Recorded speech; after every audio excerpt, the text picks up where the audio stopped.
This is the Lone Crater YouTube. We hope this video helps. You already installed Android Studio. Now start it.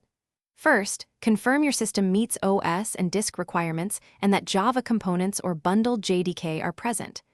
Next, open the Start menu on Windows, Applications on Mac OS, or your desktop launcher on Linux and click Android Studio.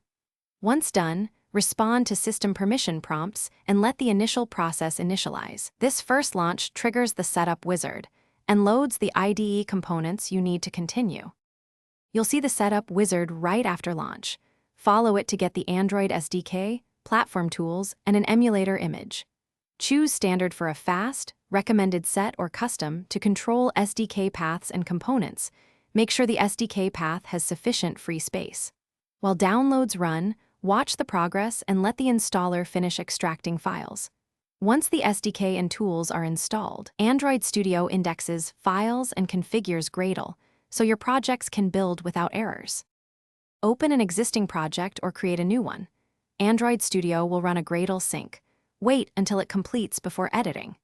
If you need to test, open AVD Manager and start an emulator or connect a physical device with USB debugging enabled. If something fails, make sure the SDK path is correct in Preferences, verify internet access for downloads, and inspect build or Gradle console logs for error messages. A common fix is clearing caches and restarting Android Studio to resolve indexing or sync issues. Thanks for watching. Consider subscribing if we helped you.